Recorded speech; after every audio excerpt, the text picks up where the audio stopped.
ಬಂಗಾಳಕೊಲ್ಲಿಯಲ್ಲಿ ವಾಯುಭಾರ ಕುಸಿತ ಆಗಿದೆ. ಹೀಗಾಗಿ ಬೆಂಗಳೂರು ಸೇರಿ ರಾಜ್ಯದ ಹಲವೆಡೆ ಮಳೆಯ ಮುನ್ಸೂಚನೆ ಸಿಗ್ತಾ ಇದೆ. ಹವಾಮಾನ ತಜ್ಞ CS ಪಾಟೀಲ್ ಈ ಸಂಬಂಧ ಮಾತಾಡಿದ್ದಾರೆ. 50%ಕ್ಕೂ ಹೆಚ್ಚು ಪ್ರದೇಶದಲ್ಲಿ ಗುಡುಗು ಸಹಿತ ಮಳೆಯಾಗೋ ಸಾಧ್ಯತೆ ಇದೆ. ಗಂಟೆಗೆ 30ರಿಂದ 40 ಕಿಲೋಮೀಟರ್ ವೇಗದಲ್ಲಿ ಗಾಳಿ ಬೀಸಲಿದೆ. ಬೆಂಗಳೂರಲ್ಲಿ ಇನ್ನೂ 3 ದಿನ ಯೆಲ್ಲೋ ಅಲರ್ಟ್ ಘೋಷಣೆ ಮಾಡಲಾಗಿದೆ. ಮುಕ್ಕಾಲು ಭಾಗ ಕರ್ನಾಟಕಕ್ಕೆ ಯೆಲ್ಲೋ ಅಲರ್ಟ್ನ ವಾರ್ನಿಂಗ್ ಇದೆ. ಉತ್ತರ ಒಳನಾಡು, ಕರಾವಳಿ ಪ್ರದೇಶಗಳಲ್ಲಿ ಅತಿ ಹೆಚ್ಚು ಮಳೆಯಾಗುವಂಥ ಸಾಧ್ಯತೆ ಇದೆ. ಇದು ಬಂಗಾಳಕೊಲ್ಲಿಯಲ್ಲಿ ವಾಯುಭಾರ ಕುಸಿತದಿಂದ ಉಂಟಾಗಿರೋದು.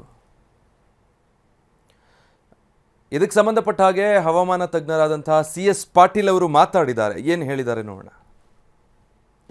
ಇವತ್ತು ಬಂಗಾಳ ಉಪಸಾಗರದ ನೈಋತ್ಯ ಭಾಗದಲ್ಲಿ ವಾಯುಭಾರ ಕುಸಿತವಾಗಿದೆ ಮತ್ತು ಅದರ ಜೊತೆಗೆ ಸರ್ಕ್ಯುಲೇಷನ್ನು ಕೂಡ 5.8 ಕಿಲೋಮೀಟರ್ ಎತ್ತರದವರೆಗಿದೆ.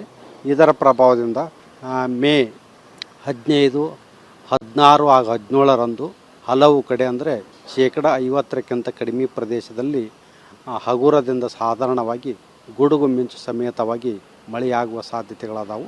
ಬೆಂಗಳೂರಿನಲ್ಲಿ ಕೂಡ ಮುಂದಿನ 3 ದಿನಗಳವರೆಗೆ ಕೆಲವು ಕಡೆ ಹಗುರದಿಂದ ಸಾಧಾರಣವಾಗಿ ಗುಡುಗು ಮಿಂಚು ಸಮೇತವಾಗಿ ಮಳೆಯಾಗುವ ಸಾಧ್ಯತೆ ಐತಿ. ಮಳೆಯ ಜೊತೆಗೆ ಬಿರುಗಾಳಿಯ ವೇಗವು ಕೂಡ ಪ್ರತಿ ಗಂಟೆಗೆ 30ರಿಂದ 40 ಕಿಲೋಮೀಟರ್ ಇರುವ ಹೆಚ್ಚಿನ ಸಾಧ್ಯತೆ ಐತಿ. ಮೇ 26ಕ್ಕೆ ಕೇರಳಂಗೆ ಮುಂಗಾರು ಪ್ರವೇಶ ಆಗುತ್ತೆ. ಅಂದರೆ ವಾಡಿಕೆಗಿಂತ ಮುಂಚಿತವಾಗಿಯೇ ಮುಂಗಾರು ಪ್ರವೇಶ ಆಗುತ್ತೆ ಈ ಬಾರಿ. ಸಾಮಾನ್ಯವಾಗಿ ಜೂನ್ 1ರಂದು ಕೇರಳಂಗೆ ಮುಂಗಾರು ಪ್ರವೇಶ ಆಗ್ತಾ ಇತ್ತು. ಈ ಬಾರಿ ಸುಮಾರು 1 ವಾರ ಮುಂಚಿತವಾಗೇ ಎಂಟ್ರಿ ಆಗ್ತಾ ಇದೆ. ಈಗಾಗಲೇ ಅಂಡಮಾನ್ಗೆ ಎಂಟ್ರಿ ಆಗಿದೆ ಮುಂಗಾರು. ಕೇರಳಂನತ್ತ ವೇಗವಾಗಿ ಚಲಿಸ್ತಾ ಇದೆ ಮುಂಗಾರು ಮಾರುತ. ಜೂನ್ ಮೊದಲ ವಾರದಲ್ಲಿ ಹಾಗಿದ್ರೆ ರಾಜ್ಯಕ್ಕೆ ಮುಂಗಾರು ಪ್ರವೇಶ ಆಗಬಹುದಾ ಅನ್ನೋ ನಿರೀಕ್ಷೆ ಇದೆ. ಯಾಕಂದರೆ ಕೇರಳಂಗೆ 1 ವಾರ ಮುಂಚಿತವಾಗಿ ಮುಂಗಾರು ಮಾರುತಗಳು ಎಂಟ್ರಿ ಆಗ್ತಾ ಇದೆ. ವಾಡಿಕೆ ಹಾಗೆ ನೋಡಿದ್ರೆ ಜೂನ್ 1ಕ್ಕೆ ಎಂಟ್ರಿ ಆಗಬೇಕಾಗಿತ್ತು. ಆದರೆ ಮೇ 26ನೇ ತಾರೀಕೆ ಈ ಮುಂಗಾರು ಕೇರಳಂಗೆ ಎಂಟ್ರಿ ಆಗುತ್ತೆ ಅಂತ ಸದ್ಯಕ್ಕೆ ಹವಾಮಾನ ಇಲಾಖೆ ಹೇಳ್ತಾ ಇದೆ. ಈ ಲೆಕ್ಕಾಚಾರದಲ್ಲಿ ಜೂನ್ ಮೊದಲ ವಾರದಲ್ಲೇ ರಾಜ್ಯಕ್ಕೆ ಮುಂಗಾರು ಪ್ರವೇಶ ಆಗೋ ಸಾಧ್ಯತೆ ಇದೆ.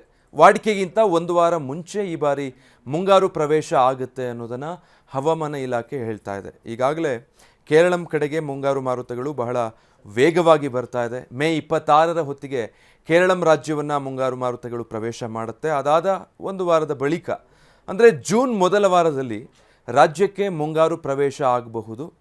ಮತ್ತು ಪ್ರತಿ ವರ್ಷದ ವಾಡಿಕೆಗಿಂತ ಈ ಬಾರಿ ಸ್ವಲ್ಪ ಕಡಿಮೆ ಮಳೆಯಾಗೋ ಸಾಧ್ಯತೆ ಇದೆ ಅನ್ನೋದನ್ನು ಕೂಡ ಹೇಳಿದ್ದಾರೆ.